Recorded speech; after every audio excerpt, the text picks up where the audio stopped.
अरे, ब्राह्मणों का अपमान करने वाले, तूने मुझसे जो कुछ पढ़ा है वे सब त्याग दे। तो इन समस्त द्विज श्रेष्ठों को निस्तेज बताता है।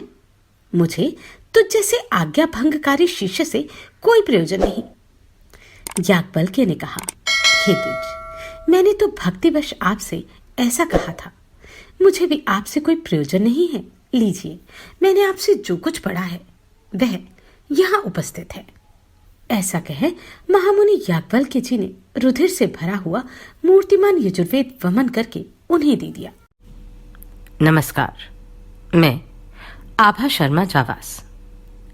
इन ऑडियो बुक्स को बनाने में अगर आप अपना योगदान देना चाहते हैं तो मेंबरशिप लेके या दिए गए QR कोड का प्रयोग करके आप ऐसा कर सकते हैं। आपका छोटे से छोटा योगदान भी हमें प्रोत्साहित करता है। अन्यथा शेयर, लाइक या सब्सक्राइब करके तो आप ऐसा कर ही सकते हैं। श्री पराशर जी बोले, सृष्टि के आदि में ईश्वर से आविर्भूत वेद ऋक्, यजु आदि 4 पादों से युक्त और 1 लक्ष मंत्र वाला था। उसी से समस्त कामनाओं को देने वाले अग्निहोत्र आदि 10 प्रकार के यज्ञों का प्रचार हुआ। तदनंतर 28वें द्वापर युग में मेरे पुत्र कृष्ण द्वैपायन ने इस चतुष्पाद युक्त एक ही वेद के 4 भाग किए। परम बुद्धिमान वेद व्यास ने उनका जिस प्रकार विभाग किया है, ठीक उसी प्रकार अन्य ने वेद व्यासों ने तथा मैंने भी पहले किया था। अतः हे द्विज, समस्त चतुर्युगों में इन्हीं शाखा भेदों से वेद का पाठ होता है, ऐसा जानो। भगवान कृष्ण द्वैपायन को तुम साक्षात नारायण ही समझो, क्योंकि हे मैत्रेय, संसार में नारायण के अतिरिक्त और कौन महाभारत का रचयिता हो सकता है। हे मैत्रेय, द्वापर युग में मेरे पुत्र महात्मा कृष्ण द्वैपायन ने जिस प्रकार वेदों का विभाग किया था वह यथावत सुनो। जब ब्रह्मा जी की प्रेरणा से व्यास जी ने वेदों का विभाग करने का उपक्रम किया तो उन्होंने वेद का अंत तक अध्ययन करने में समर्थ 4 ऋषियों को शिष्य बनाया।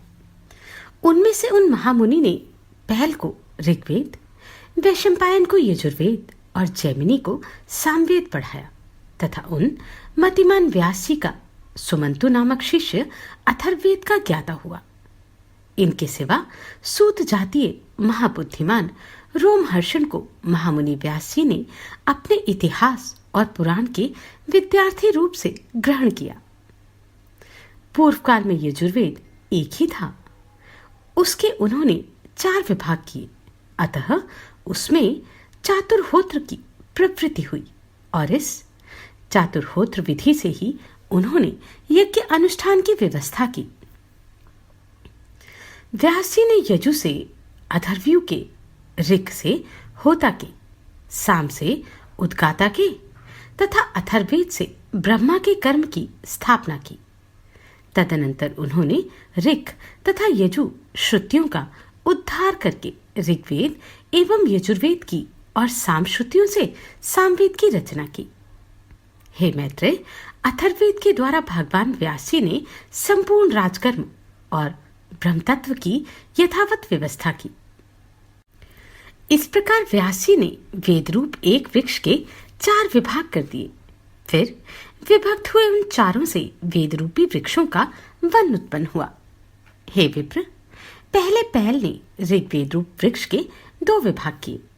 उन दोनों शाखाओं को अपने शिष्य इंद्रप्रमिति और वाष्कल को बढ़ाया। फिर वाष्कल ने भी अपनी शाखा के 4 भाग किए और उन्हें बौद्ध आदि अपने शिष्यों को दिया। हे मुने, वाष्कल की शाखा की उन 4 प्रतिशाखाओं को उनके शिष्य बौद्ध, आग्निमाड़क, याज्ञवल्क्य और पराशर ने ग्रहण किया। हे मैत्रेय जी, इंद्रप्रमिति ने अपनी प्रतिशाखा को अपने पुत्र महात्मा मांडुक्य को पढ़ाया। इस प्रकार शिष्य प्रशिष्य क्रम से उस शाखा का उनके पुत्र और शिष्यों में प्रचार हुआ। इस शिष्य परंपरा से ही शाकल्य वेदमित्र ने उस संहिता को पढ़ा और उसको 5 अनुशाखाओं में विभक्त कर अपने 5 शिष्यों को पढ़ाया। उसके जो 5 शिष्य थे उनके नाम सुनो। हे मैत्रेय, वे मुद्गल, गौमुख, वात्स्य और शाली तथा 5वें महामती शरीर थे। हे मुनिसत्तम, उनके एक दूसरे शिष्य शाकपूर्ण ने 3 वेद संहिताओं की तथा चौथे एक निरुक्त ग्रंथ की रचना की। उन संहिताओं का अध्ययन करने वाले उनके शिष्य महामुनि क्रौंच, वैतालिक और बलाक थे तथा निरुक्त का अध्ययन करने वाले एक चौथे शिष्य वेद वेदांग के पारगामी निरुक्तकार हुए। इस प्रकार वेद रूप वृक्ष की प्रतिशाखाओं से अनुशाखाओं की उत्पत्ति हुई। हे द्विजोत्तम, वाशकल ने और भी 3 संहिताओं की रचना की। उनके उन संहिताओं को पढ़ने वाले शिष्य कालायनी, गार्ग्य तथा कथाजग थे। इस प्रकार जिन्होंने संहिताओं की रचना की वे बहवृज कहलाए। श्री पराशर जी बोले, हे महामुने, व्यास जी के शिष्य वैशंपायन ने यजुर्वेद रूपी वृक्ष की 27 शाखाओं की रचना की और उन्हें अपने शिष्यों को पढ़ाया तथा शिष्यों ने भी क्रमशः ग्रहण किया। हे द्विज, उनका एक परम धार्मिक और सदैव गुरु सेवा में तत्पर रहने वाला शिष्य ब्रह्मरात का पुत्र याज्ञवल्क्य था। एक समय समस्त ऋषिगण ने मिलकर यह नियम किया था कि जो कोई महामेरु पर स्थित हमारे इस समाज में सम्मिलित न होगा उसको 7 रात्रियों के भीतर ही ब्रह्म हत्या लगेगी। हे द्विज, इस प्रकार मुनियों ने पहले जिस समय को नियत किया था उसका केवल एक वैशंपायन ने ही अतिक्रमण कर दिया। इसके पश्चात उन्होंने प्रमादवश पैर से छुए अपने भांजे की हत्या कर डाली। तब उन्होंने अपने शिष्यों से कहा, हे शिष्यगण, तुम सब लोग किसी प्रकार का विचार न करके मेरे लिए ब्रह्महत्या को दूर करने वाला व्रत करो। तब याज्ञवल्क्य बोले, भगवान, ये सब ब्राह्मण अत्यंत निस्तेज हैं, इन्हें कष्ट देने की क्या आवश्यकता है। मैं अकेला ही इस व्रत का अनुष्ठान करूंगा। इससे गुरु वैशंपायन जी ने क्रोधित होकर महामुनि याज्ञवल्क्य से कहा, अरे ब्राह्मणों का अपमान करने वाले, तूने मुझसे जो कुछ पढ़ा है वह सब त्याग दे। तो इन समस्त द्विज श्रेष्ठों को निस्तेज बताता है। मुझे तुझ जैसे आज्ञा भंगकारी शिष्य से कोई प्रयोजन नहीं। याज्ञवल्क्य ने कहा, हे द्विज, मैंने तो भक्तिवश आपसे ऐसा कहा था। मुझे भी आपसे कोई प्रयोजन नहीं है। लीजिए, मैंने आपसे जो कुछ पढ़ा है वह यहाँ उपस्थित है। श्री पराशर जी बोले, ऐसा कह महामुनि याज्ञवल्क्य जी ने रुधिर से भरा हुआ मूर्तिमान यजुर्वेद वमन करके उन्हें दे दिया और स्वेच्छानुसार चले गए। हे द्विज, याज्ञवल्क्य द्वारा वमन की हुई उन यजुश्रुतियों को अन्य शिष्यों ने तितिर अर्थात तीतर होकर ग्रहण कर लिया, इसलिए वे सब तैतिर्य कहलाए। हे मुनिसत्तम, जिन विप्रगण ने गुरु की प्रेरणा से ब्रह्म हत्या विनाशक व्रत का अनुष्ठान किया था वे सब व्रताचरण के कारण यजु शाखाध्यायी चरकाधरव्यु हुए। तदनंतर याज्ञवल्क्य ने भी यजुर्वेद की प्राप्ति की इच्छा से प्राणों का संयम कर संयत से सूर्य भगवान की स्तुति की। याज्ञवल्क्य जी बोले, अतुलित तेजस्वी मुक्ति के द्वार स्वरूप तथा वेदत्रय रूप तेज से संपन्न एवं ऋग, यजु तथा साम स्वरूप सविता देव को नमस्कार है, जो अग्नि और चंद्रमा रूप जगत के कारण और सुषुमन नामक परम तेज को धारण करने वाले हैं। उन भगवान भास्कर को नमस्कार है। कला, काष्ठा, निमेष आदि काल ज्ञान के कारण तथा ध्यान करने योग्य पर ब्रह्म स्वरूप विष्णुमय श्री सूर्यदेव को नमस्कार है, जो अपनी किरणों से चंद्रमा को पोषित करते हुए देवताओं को तथा स्वधारूप अमृत से पितृगण को तृप्त करते हैं। उन तृप्ति रूप सूर्यदेव को नमस्कार है, जो हिम, जल और उष्णता के कर्ता अर्थात शीत, वर्षा और ग्रीष्म आदि ऋतुओं के कारक हैं और जगत का पोषण करने वाले हैं। उन त्रिकाल मूर्ति विधाता भगवान सूर्य को नमस्कार है, जो जगतपति इस संपूर्ण जगत के अंधकार को दूर करते हैं। उन सत्व मूर्तिधारी विवस्वान को नमस्कार है। जिनके उदित हुए बिना मनुष्य सत्कर्म में प्रवृत्त नहीं हो सकते और जल शुद्धि का कारण नहीं हो सकता, उन भास्वानंद देव को नमस्कार है, जिनके किरण समूह का स्पर्श होने पर लोक कर्मानुष्ठान के योग्य होता है, उन पवित्रता के कारण शुद्ध स्वरूप सूर्य देव को नमस्कार है। भगवान सविता, सूर्य, भास्कर और विवस्वान को नमस्कार है। देवता आदि समस्त भूतों के आदिभूत आदित्य देव को बारंबार नमस्कार है, जिनका तेजोमय रथ है, ध्वजाएं हैं, जिन्हें छंदों में अमर अश्वगण वहन करते हैं तथा जो त्रिभुवन को प्रकाशित करने वाले नेत्र रूप हैं, उन सूर्यदेव को मैं नमस्कार करता हूं। श्री पराशर जी बोले, उनके इस प्रकार स्तुति करने पर भगवान सूर्य अश्वरूप से प्रकट होकर बोले, तुम अपना अभिष्ट वर मांगो। तब याज्ञवल्क्य जी ने उन्हें प्रणाम करके कहा, आप मुझे इन यजुश्रुतियों का उपदेश कीजिए, जिन्हें मेरे गुरुजी भी न जानते हों। उनके ऐसा कहने पर भगवान सूर्य ने उन्हें आयातयाम नामक यजुश्रुतियों का उपदेश दिया, जिन्हें उनके गुरु वैशंपायन जी भी नहीं जानते थे। हे द्विजोत्तम, उन श्रुतियों को जिन ब्राह्मणों ने पढ़ा था वे वाजी नाम से विख्यात हुए, क्योंकि उनका उपदेश करते समय सूर्य भी अश्वरूप हो गए थे।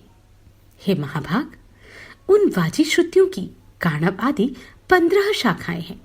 वे सब शाखाएं महर्षि याज्ञवल्क्य की प्रवृत्त की हुई कही जाती हैं। श्री पराशर जी बोले, हे मैत्रेय, जिस क्रम से व्यास जी के शिष्य जैमिनी ने सामदेव की शाखाओं का विभाग किया था, वह मुझसे सुनो। जैमिनी का पुत्र सुमंतु था, उसका पुत्र सुकर्मा हुआ। उन दोनों महामती पौत्रों ने सामवेद की एक एक शाखा का अध्ययन किया। तदनंतर सुमंतु के पुत्र सुकर्मा ने अपनी सामवेद संहिता के 1,000 शाखा भेद किए, और हे द्विजोत्तम, उन्हें उसके कौशल्य, हिरण्यनाभ और पश्चिमपंजी नामक 2 महाव्रती शिष्यों ने ग्रहण किया। हिरण्यनाभ के 500 शिष्य हुए, जो उद्दिच्य सामक कहलाए। इसी प्रकार जिन अन्य द्विजोत्तमों ने इतनी ही संहिताएं हिरण्यनाभ से और ग्रहण की, उन्हें पांडितजन प्राच्य सामक कहते हैं। पौष्यपंजी के शिष्य लोकाक्षी, नौधमी, कक्षीवान और लांगली थे। उनके शिष्य प्रशिष्यों ने अपनी अपनी संहिताओं के विभाग करके उन्हें बहुत बढ़ा दिया। महामुनि कृति नामक हिरण्यनाभ के एक और शिष्य ने अपने शिष्यों को सामवेद की 24 संहिताएं पढ़ाई। फिर उन्होंने भी इस सामवेद का शाखाओं द्वारा खूब विस्तार किया। अब मैं अथर्ववेद की संहिताओं के सामुच्चय का वर्णन करता हूं। अथर्ववेद को सर्वप्रथम अमित तेजोमय सुमंतु मुनि ने अपने शिष्य कबंध को पढ़ाया था। फिर कबंध ने उसके 2 भाग कर उन्हें देवदर्श और पथ्य नामक अपने शिष्यों को दिया। हे द्विजसत्तम, देवदर्श के शिष्य मेघ, ब्रह्मबली, शौलकायनी और पिपलाद थे। हे द्विज, पथ्य के भी जाबाली, कुमदादी और शौनक नामक 3 शिष्य थे, जिन्होंने संहिताओं का विभाग किया। शौनक ने भी अपनी संहिताओं के 2 विभाग करके उनमें से एक बब्रू को तथा दूसरे सैंधव नामक अपने शिष्य को दी। सैंधव से पढ़कर मुंजिकेश ने अपनी संहिता के पहले 2 और फिर 3 इस प्रकार 5 विभाग किए। नक्षत्र कल्प, वेद कल्प, संहिता कल्प, आंगिर संकल्प और शांति कल्प, उनके रचे हुए ये 5 विकल्प अथर्ववेद संहिताओं में सर्वश्रेष्ठ हैं। तदनंतर पुराणार्थ विशारद व्यास जी ने आख्यान, उपाख्यान, गाथा और कल्प शुद्धि के सहित पुराण संहिता की रचना की। रोमहर्षण सूत व्यास जी के प्रसिद्ध शिष्य थे। महामती व्यास जी ने उन्हें पुराण संहिता का अध्ययन कराया। उन सूत जी के सुमति, अग्निवर्चा, मित्रायु, शांसपायन, अकृतवर्ण और सावर्णी ये 6 शिष्य थे। काश्यप गोत्रीय अकृतवर्ण, सावर्णी और शांसपायन यह तीनों संहिता करता है। उन तीनों संहिताओं की आधार एक रोमहर्षण जी की संहिता है। हे मुने, इन चारों संहिताओं की सारभूत मैंने ये विष्णु पुराण संहिता बनाई है। पुराणज्ञ पुरुष कुल 18 पुराण बतलाते हैं। उन सब में प्राचीनतम ब्रह्म पुराण है। प्रथम पुराण ब्रह्म है, दूसरा पद्म, तीसरा वैष्णव, चौथा शैव, पांचवां भागवत, छठा नारदीय और सातवां मार्कंडेय है। इसी प्रकार आठवां आग्नेय, नवां भविष्यत, 10वां ब्रह्म वैवर्त और 11वां पुराण लिंग कहा जाता है तथा 12वां वराह, 13वां स्कंद, 14वां वामन, 15वां कौर्मे और इनके पश्चात मातस्य, गारुड़ और ब्रह्मांड पुराण है। हे महामुनि, ये ही 18 महापुराण हैं। इनके अतिरिक्त मुनिजनों ने और भी अनेक उपपुराण बतलाए हैं। इन सभी में सृष्टि, प्रलय, देवता आदि के वंश, मनवंतर और भिन्न भिन्न राजवंशों के चरित्रों का वर्णन किया गया है। हे मैत्रेय, जिस पुराण को मैं तुम्हें सुना रहा हूं वह पद्म पुराण के अनंतर कहा हुआ वैष्णव नामक महापुराण है। हे साधु श्रेष्ठ, इसमें सर्ग, प्रतिसर्ग, वंश और मनवंतर आदि का वर्णन करते हुए सर्वत्र केवल विष्णु भगवान का ही वर्णन किया गया है। 6 वेदांग, 4 वेद, मीमांसा, न्याय, पुराण और धर्मशास्त्र, ये ही 14 विद्याएं हैं। इनमें आयुर्वेद, धनुर्वेद और गांधर्व, इन तीनों को तथा चौथे अर्थशास्त्र को मिला लेने से कुल 18 विद्याएं हो जाती हैं। ऋषियों के 3 भेद हैं। प्रथम ब्रह्म ऋषि, द्वितीय देव ऋषि और फिर राज ऋषि। इस प्रकार मैंने तुमसे वेदों की शाखाओं के भेद, उनके रचयिता तथा शाखा भेद के कारणों का भी वर्णन कर दिया। इसी प्रकार समस्त मनवंतरों में एक से शाखा भेद रहते हैं। हे द्विज, प्रजापति ब्रह्मा जी से प्रकट होने वाली श्रुति तो नित्य है, ये तो उसके विकल्प मात्र हैं। हे मैत्रेय, वेद के संबंध में तुमने मुझसे जो कुछ पूछा था वह मैंने सुना दिया। अब और क्या कहूं? श्री मैत्रेय जी बोले, हे गुरु, मैंने जो कुछ पूछा था वह सब आपने यथावत वर्णन किया। अब मैं एक बात और सुनना चाहता हूं, वह आप मुझसे कहिए। हे महामुने, 7 द्वीप, 7 पाताल और 7 लोक, ये सभी स्थान जो इस ब्रह्मांड के अंतर्गत हैं, स्थूल, सूक्ष्म, सूक्ष्मतर, सूक्ष्माति सूक्ष्म तथा स्थूल और स्थूलतर जीवों से भरे हुए हैं। हे मुनि सत्तम, 1 अंगुल का 8वां भाग भी कोई ऐसा स्थान नहीं जहां कर्म बंधन से बंधे हुए जीव न रहते हो। किंतु हे भगवान, आयु के समाप्त होने पर ये सभी यमराज के वशीभूत हो जाते हैं और उन्हीं के आदेशानुसार नरक आदि नाना प्रकार की यातनाएं भोगते हैं। तदनंतर पाप भोग के समाप्त होने पर वे देवादि योनियों में घूमते रहते हैं। सकल शास्त्रों का ऐसा ही मत है। अतः आप मुझे वह कर्म बताइए जिसे करने से मनुष्य यमराज के वशीभूत नहीं होता। मैं आपसे यही सुनना चाहता हूं।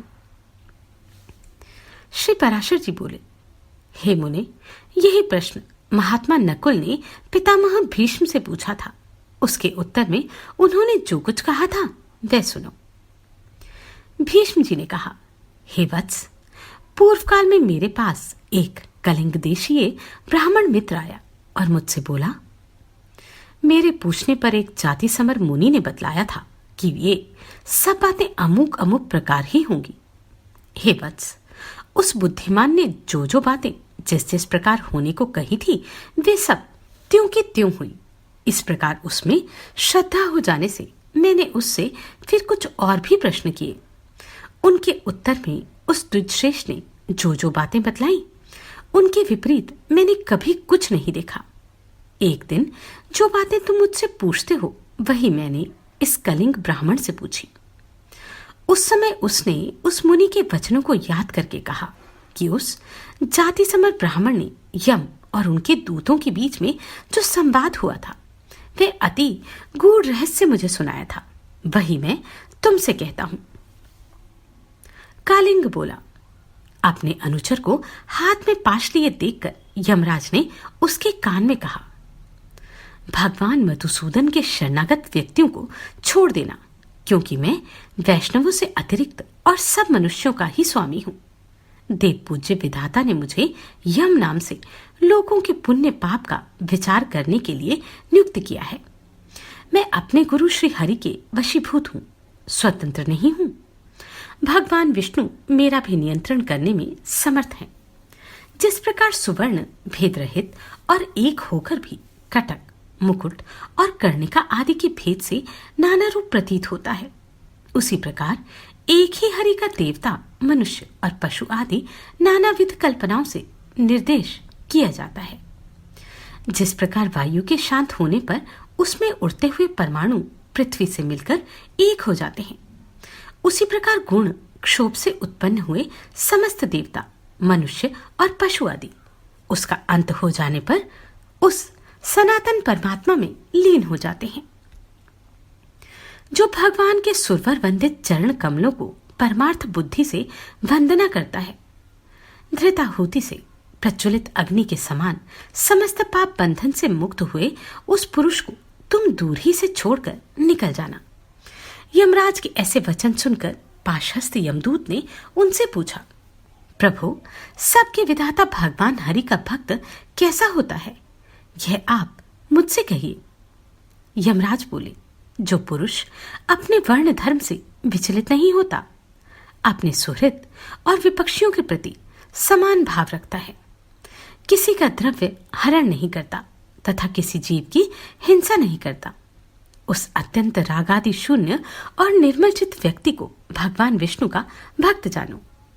जिस निर्मल मति का चित्त कलमश रूप मल से मलिन नहीं हुआ और जिसने अपने हृदय में श्री जनार्दन को बसाया हुआ है, उस मनुष्य को भगवान का अतीव भक्त समझो। जो एकांत में पड़े हुए दूसरे के सोने को देखकर भी उसे अपनी बुद्धि द्वारा तृण के समान समझता है और निरंतर भगवान का अनन्य भाव से चिंतन करता है, उस नरश्रेष्ठ को विष्णु का भक्त जानो। कहाँ तो स्फटिक गिरी शिला के समान अति निर्मल भगवान विष्णु और कहाँ मनुष्यों के चित्त में रहने वाले राग द्वेष आदि दोष। इन दोनों का संयोग किसी प्रकार नहीं हो सकता। हिमकर अर्थात चंद्रमा के किरण जाल में अग्नि तेज की उष्णता कभी नहीं रह सकती। जो व्यक्ति निर्मल चित्त, मात्सर्य रहित, प्रशांत, शुद्ध चरित्र, समस्त जीवों का सुहृद, प्रिय और हितवादी तथा अभिमान एवं माया से रहित होता है और उसके हृदय में भगवान वासुदेव सर्वदा विराजमान रहते हैं, उन सनातन भगवान के हृदय में विराजमान होने पर पुरुष इस जगत में सौम्य मूर्ति हो जाता है। जिस प्रकार नवीन शाल वृक्ष अपने सौंदर्य से ही भीतर भरे हुए अति सुंदर पार्थिव रस को बतला देता है। हे दूत, यम और नियम के द्वारा जिनकी पाप राशि दूर हो जाती है, जिनका हृदय निरंतर श्री अच्युत में ही आसक्त रहता है तथा जिनमें गर्व, अभिमान और मात्सर्य का लेश भी नहीं रहा, उन मनुष्यों को तुम दूर ही से त्याग देना। यदि खड़ग, शंख और गदाधारी अव्यात्मा भगवान हरि हृदय में विराजमान हैं, तो उन पापनाशक भगवान के द्वारा उसके सभी पाप नष्ट हो जाते हैं। सूर्य के रहते हुए भला अंधकार कैसे ठहर सकता है?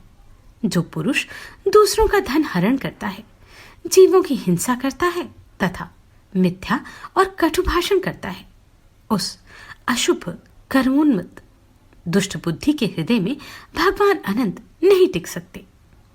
जो कुमति दूसरों के वैभव को नहीं देख सकता, जो दूसरों की निंदा करता है, साधुजनों का अपकार करता है तथा संपन्न होकर भी ना तो श्री विष्णु भगवान की पूजा ही करता है, ना उनके भक्तों को दान ही देता है, उस अधम के हृदय में श्री जनार्दन का निवास कभी नहीं हो सकता। जो दुष्ट बुद्धि अपने परम सुहृद, बंधु बांधव, स्त्री, पुत्र, कन्या, पिता तथा भृत्य वर्ग के प्रति अर्थ तृष्णा प्रकट करता है।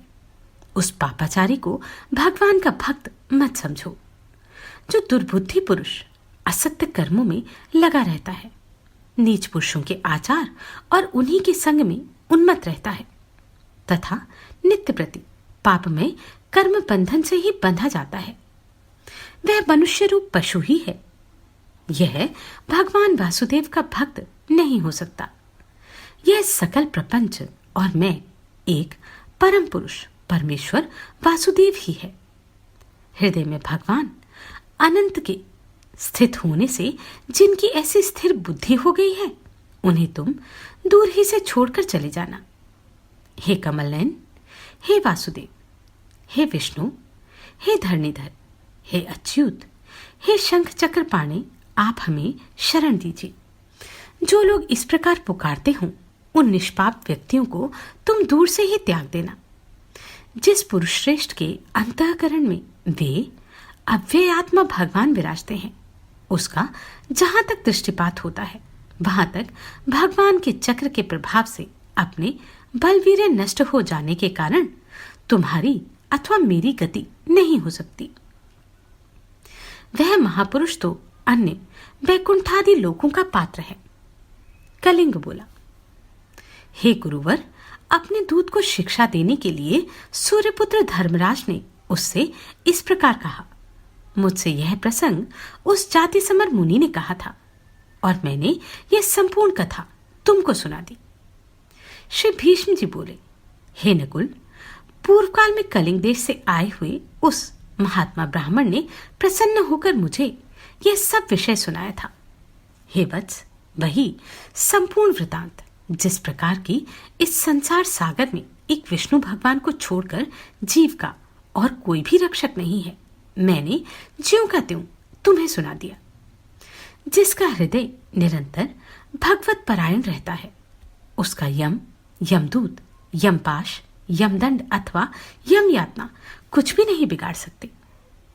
श्री पराशर जी बोले, हे मुने, तुम्हारे प्रश्न के अनुसार जो कुछ यम ने कहा था वह सब मैंने तुम्हें भली प्रकार सुना दिया। अब और क्या सुनना चाहते हो?